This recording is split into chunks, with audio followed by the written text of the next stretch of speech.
ಆ ಹಾಡು ಹಾಡಲಾಗದೆ ಗಳಗಳನೆ ಅತ್ತಿದ್ದ ಜಾನಕಮ್ಮ. ರೆಕಾರ್ಡಿಂಗ್ ನಿಲ್ಲಿಸಿ ಮೂಕ ವಿಸ್ಮಿತರಾಗಿ ನಿಂತ ಇಳಿಯರಾಜ.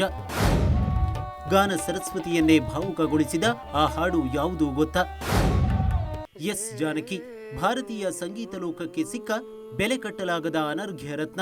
ಜಾನಕಮ್ಮನ ಬಗ್ಗೆ ಹೇಳೋಕೆ ಹೊರಟ್ರೆ ಸಂಗೀತವೆಂಬ ಸಾಗರದಲ್ಲಿನ ಒಂದಿಡಿ ನೀರನ್ನ ಹಿಡಿದಂತೆ.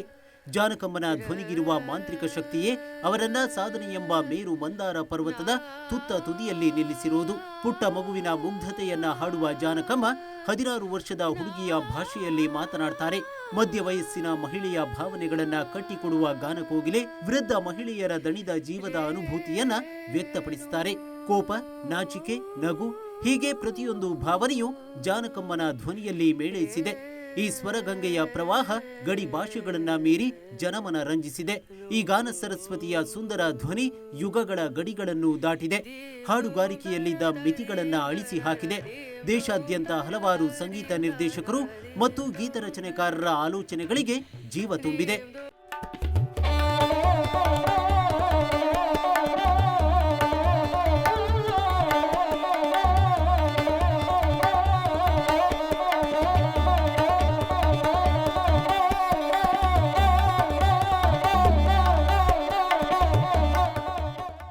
ಅದರಲ್ಲಿ ಮುಖ್ಯವಾಗಿ ಎಸ್ ಜಾನಕಿಯವರು ಖ್ಯಾತ ಸಂಗೀತ ನಿರ್ದೇಶಕ ಇಳಿಯರಾಜ ಅವರ ಆಸ್ಥಾನ ಗಾಯಕಿಯಾಗಿದ್ರು. ಯಾಕಂದ್ರೆ ಈ ಗಾನ ಕೋಗಿಲೆಯ ಪ್ರತಿ ಹಾಡು ಅಮೃತಧಾರೆ, ಸುರಗಂಗೆಯ ಧ್ವನಿ ಪ್ರಯೋಗಶಾಲೆಯಾಗಿತ್ತು. ಇದೇ ಕಾರಣಕ್ಕೆ ಇಳಿಯರಾಜ ಅವರ ಮೊದಲ ಆಯ್ಕೆಯ ಗಾಯಕಿ ಎಸ್ ಜಾನಕಿಯಾಗಿದ್ರು. ಚಿತ್ರರಂಗದಲ್ಲಿ ಅನೇಕ ಸಂಗೀತ ನಿರ್ದೇಶಕರು ಬಂದ್ರು. ಇಳಿಯರಾಜ ಅವರಿಗೆ ತಮ್ಮದೇ ಆದ ವಿಶೇಷ ಸ್ಥಾನವಿದೆ. ಯಾಕಂದ್ರೆ ಇಳಿಯರಾಜ ಅವರ ಹಳ್ಳಿಯ ಸೊಗಡಿನ ಹಾಡುಗಳಿಗೆ ಜೀವ ತುಂಬಿದ್ದೇ ಎಸ್ ಜಾನಕಿ. ದುಃಖ, ಸಂತೋಷ, ಅಳು, ನಗು ಹೀಗೆ ಯಾವುದೇ ಭಾವನೆಗಾದ್ರೂ ಇಳಿಯರಾಜ ಕನಸಿಗೆ ಜೀವ ತುಂಬಿದ ಸುರಗಂಗೆ ಜಾನಕಿ. ಇದೇ ಕಾರಣಕ್ಕೋ ಏನು ಇಳಿಯರಾಜ ತಮ್ಮ ಬಹುತೇಕ ಚಿತ್ರಗಳಲ್ಲಿ ಎಸ್ ಜಾನಕಿಯವರಿಂದಲೇ ಹಾಡಿಸಿದ್ದಾರೆ. ಇಳಿಯರಾಜ ಅವರಿಗೆ ಅನೇಕ ಹಿಟ್ ಹಾಡುಗಳನ್ನ ನೀಡಿದ ಸ್ವರಗಂಗೆ ಅವರದ್ದೇ ಒಂದು ಹಾಡನ್ನ ಹಾಡಲಾಗದೆ ಅತ್ತ ಘಟನೆ ಕೂಡ ನಡೆದಿತ್ತು. ಈ ಬಗ್ಗೆ ಜಾನಕಿಯವರೇ ಹಲವು ಸಂದರ್ಶನಗಳಲ್ಲಿ ಹೇಳಿಕೊಂಡಿದ್ದಾರೆ. ಸಾಮಾನ್ಯವಾಗಿ ಜಾನಕಿಯವರು ವೇದಿಕೆ ಮೇಲೆ ಅಥವಾ ರೆಕಾರ್ಡಿಂಗ್ ಥಿಯೇಟರ್ನಲ್ಲಿ ಹಾಡುವಾಗ ಭಾವುಕರಾಗ್ತಿರಲಿಲ್ಲ. ಅವರ ದೇಹ ಕೂಡ ಅಲುಗಾಡ್ತಿರಲಿಲ್ಲ. ಒಂದೇ ಕಡೆ ನಿಂತು ಹಾಡುತ್ತಿದ್ರು. ಆದ್ರೆ ಇಳಿಯರಾಜ ಅವರ ಅದೊಂದು ಹಾಡು ಗಂಧರ್ವ ಗಾಯಕಿಯನ್ನೇ ಅಲುಗಾಡಿಸಿತ್ತು.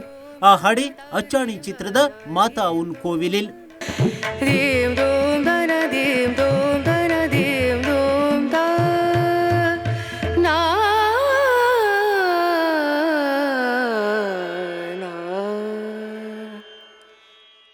ಸಾವಿರದ 1978ರಲ್ಲಿ ತೆರೆಕಂಡ ಈ ಚಿತ್ರದಲ್ಲಿ ಮುತ್ತುರಾಮನ್, ಲಕ್ಷ್ಮಿ, ಅಶೋಕನ್, ಮನೋರಮಾ ಸೇರಿದಂತೆ ಹಲವರು ಪ್ರಮುಖ ಪಾತ್ರಗಳಲ್ಲಿ ನಟಿಸಿದ್ರು.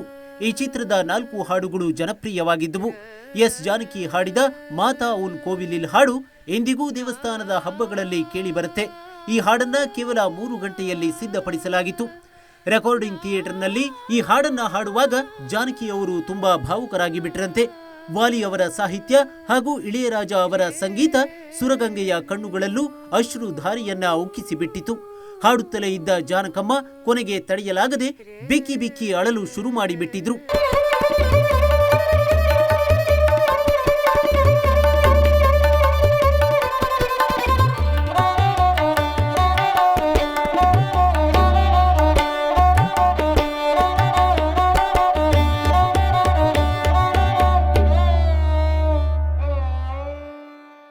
ತಮಿಳುನಾಡಿನ ಚಿತ್ರರಂಗ ಕಂಡ ದಿಗ್ಗಜ ಸಾಹಿತಿ ವಾಲಿ ಬರೆದಿದ್ದ ಆ ಹೃದಯ ಸ್ಪರ್ಶಿ ಸಾಲುಗಳು ಜಾನಕಮ್ಮನ ಮಾತ್ರ ಹೃದಯವನ್ನ ಕಲಕಿಬಿಟ್ಟಿತು. ಪಿಳ್ಳೈ ಪೇರಾದ ಪೆಣ್ಣೈ ತಾಯಾನದು, ಅನ್ನೈ ಇಲ್ಲಾದ ಮಗನೈ ತಾಲಾಟದು.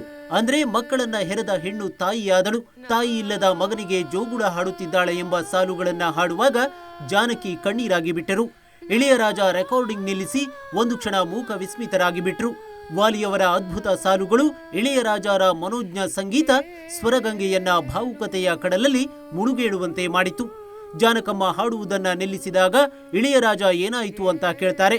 ಈ ಸಾಲುಗಳನ್ನ ಹಾಡಲು ನನ್ನಿಂದ ಸಾಧ್ಯವಾಗ್ತಿಲ್ಲ, ಇವು ನನ್ನನ್ನ ಏನೋ ಮಾಡ್ತಿವೆ ಅಂತ ಹೇಳಿ ಮತ್ತೆ ಅಳೋಕೆ ಶುರು ಮಾಡ್ತಾರೆ. ನಂತರ ಇಳಿಯರಾಜ ಅವರು ಜಾನಕಿಯವರನ್ನ ಸಮಾಧಾನ ಪಡಿಸಿ ಕೆಲವು ಗಂಟೆಗಳ ವಿರಾಮ ನೀಡ್ತಾರೆ. ಕೊನೆಗೆ ಜಾನಕಿ ಸಮಾಧಾನಗೊಂಡ ಮೇಲೆ ಈ ಹಾಡನ್ನ ರೆಕಾರ್ಡ್ ಮಾಡ್ತಾರೆ. ಈ ಹಾಡನ್ನ ಹಾಡುವಾಗ ಜಾನಕಿ ಹೇಗೆ ಅತ್ತರೋ ಹಾಗೆಯೇ ಈ ಹಾಡನ್ನ ಕೇಳುವ ಅನೇಕರು ಎಂದಿಗೂ ಕಣ್ಣೀರು ಹಾಕುವುದುಂಟು. ಇದೇ ಆ ಹಾಡಿನ ದೊಡ್ಡ ಯಶಸ್ಸಿಗೆ ಕಾರಣವಾಯಿತು. ಇಲ್ಲಿ ನಿಮಗೊಂದು ಇಂಟ್ರೆಸ್ಟಿಂಗ್ ವಿಷಯವನ್ನ ಹೇಳಲೇಬೇಕು. ಸಾಹಿತ್ಯ ಮತ್ತು ಸಂಗೀತಕ್ಕೆ ಜಾನಕಿ ಅವರು ಅದೆಷ್ಟರ ಮಟ್ಟಿಗೆ ಜೀವ ತುಂಬುತ್ತಿದ್ರು, ಪ್ರತಿ ಪದಕ್ಕೂ ಅವರು ತುಂಬುತ್ತಿದ್ದ ಭಾವನೆಗಳು ಅದೆಷ್ಟು ಪರಿಪಕ್ವವಾಗಿರುತ್ತಿತ್ತು ಅನ್ನೋದಕ್ಕೆ ಇದಕ್ಕಿಂತ ದೊಡ್ಡ ಸಾಕ್ಷಿ ಬೇಕಿಲ್ಲ. ಕನ್ನಡದಲ್ಲಿ ಜಾನಕಮ್ಮ ಹರಕೆ ಕಟ್ಟಿ ಹಾಡಿದ ಹಾಡ್ಯಾವುದು ಗೊತ್ತಾ? ಹಾಗೆ ನಮ್ಮ ಕನ್ನಡದಲ್ಲೂ ಜಾನಕಮ್ಮನಿಗೆ ಇಂಥದ್ದೇ ಒಂದು ಸನ್ನಿವೇಶ ಎದುರಾಗಿತ್ತು. ಅದು 1977. ಹೇಮಾವತಿ ಚಿತ್ರಕ್ಕೆ ಖ್ಯಾತ ಸಂಗೀತ ಸಂಯೋಜಕ ವೈದ್ಯನಾಥನ್ ಮ್ಯೂಸಿಕ್ ಕಂಪೋಸಿಂಗ್ ಮಾಡುತ್ತಿದ್ರು. ಹೇಮಾವತಿ ಚಿತ್ರಕ್ಕಾಗಿ ವೈದ್ಯನಾಥನ್ ಒಂದು ವಿಭಿನ್ನ ಪ್ರಯೋಗದ ಹಾಡನ್ನ ಸಿದ್ಧಪಡಿಸಿದ್ರು. ಆ ಹಾಡನ್ನ ತೋಡಿ ರಾಗ ಮತ್ತು ಅಭೋಗಿ ರಾಗಗಳನ್ನ ಸಮ್ಮಿಶ್ರಗೊಳಿಸಿ ಸಂಯೋಜಿಸಿದ್ರು. ಅದೇ ಶಿವ ಶಿವ ಎನ್ನದ ನಾಲಿಗೆ ಏಕೆ ಅನ್ನೋ ಹಾಡು. ಸರಿ, ರೆಕಾರ್ಡಿಂಗ್ಗೆ ಬಂದ ಸುರಗಂಗೆಗೆ ಸಂಗೀತಕ್ಕೆ ತಕ್ಕಂತೆ ಸ್ವರವೇ ಹೊರಡೋದಿಲ್ಲ. ಎಷ್ಟೇ ಟೇಕ್ ತಗೊಂಡು ಹಾಡಿದ್ರೂ ಆ ಸಂಗೀತಕ್ಕೆ ತಕ್ಕಂತೆ ಜಾನಕಿಯವರಿಗೆ ಹಾಡಲು ಆಗುವುದೇ ಇಲ್ಲ. ಅದೆಷ್ಟೇ ಟೇಕ್ ತೆಗೆದುಕೊಂಡರೂ ಹಾಡೋಕೆ ಸಾಧ್ಯವಾಗಲಿಲ್ಲ. ಒಂದು ಹಂತದಲ್ಲಿ ವೈದ್ಯನಾಥನ್ ಅವರ ಸಹಾಯಕರು ಸಂಗೀತವನ್ನೇ ಬದಲಾಯಿಸಿ ಬಿಡೋಣ ಅಂತ ಸಂಗೀತ ನಿರ್ದೇಶಕರಿಗೆ ಸಲಹೆ ನೀಡ್ತಾರೆ. ಇದಕ್ಕೆ ವೈದ್ಯನಾಥನ್ ಹೇಳಿದ್ದೇನು ಗೊತ್ತಾ? ಆಕೆಯಿಂದಲೇ ಹಾಡೋಕೆ ಸಾಧ್ಯವಿಲ್ಲ ಅಂದ್ರೆ ಮತ್ತಿನ್ಯಾರು ಹಾಡೋಕೆ ಸಾಧ್ಯ, ಅವರು ಹಾಡ್ತಾರೆ ಬಿಡಿ ಎಂದ್ರಂತೆ.